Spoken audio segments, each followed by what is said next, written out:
தேவனுடைய பரிசுத்த நாமத்திற்கு மகிமை உண்டாவதாக. இந்த அதிகாலை வேளையில் இன்று நாம் தியானத்துக்கு எடுத்துக்கொள்ள இருக்கிறதான வேத வசனம் 46ஆம் சங்கீதம் 10ஆம் வசனத்தில், நீங்கள் அமர்ந்திருந்து நானே தேவனென்று அறிந்து கொள்ளுங்கள். ஆமென். அநேக கிறிஸ்தவர்களும் முறுமுறுக்கிறார்கள். இன்று சோதனைகள், பாடுகள், கஷ்டங்கள், அவமானங்கள் வரும் வேளையில் நான் எந்த தவறுமே செய்யாதவன் தானே என்று தேவனிடமே நியாயம் பேசி பழகிவிட்டார்கள். ஆம், தேவனின் அனுமதி என்று தலையிலிருந்து ஒரு மயிராகிலும் கீழே விழாது என்று உள்ளது.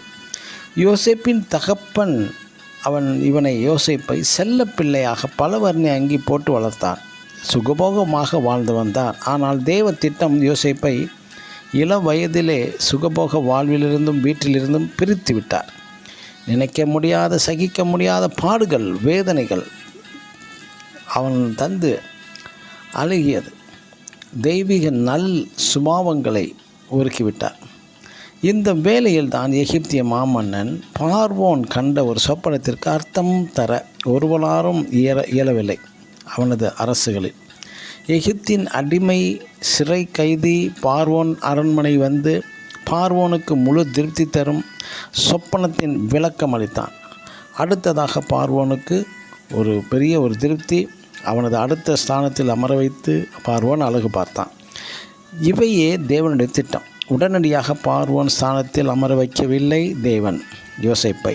பல ஆண்டுகள் அடிமையாக, பல ஆண்டுகள் கடும் சிறை தண்டனை, இப்படி வேதனை தந்தும் தேவனிடம் எந்த முறுமுறுப்பும் கேள்வியும் கேட்காமல் இருந்தவன் தான் யோசேப்பு.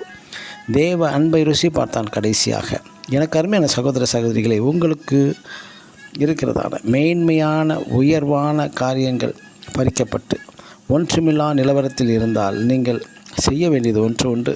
நீங்கள் அமர்ந்திருந்து நானே தேவனென்று இந்த பூலகத்தார் யாவரும் அறிந்து கொள்ளும் அது நேரம் வந்துவிட்டது என்று நினைத்து கொள்ளுங்கள். நீங்கள் வாய் தவறிக்கூட வீணான தேவையற்றதான முறுமுறுப்பு, கோபங்கள் யாவையுமே தேவனிடம் கேள்வி கேட்டு நியாயம் பேசி பழகவே வேண்டாம். பிரியமானவர்களே, ஆமென். God bless you.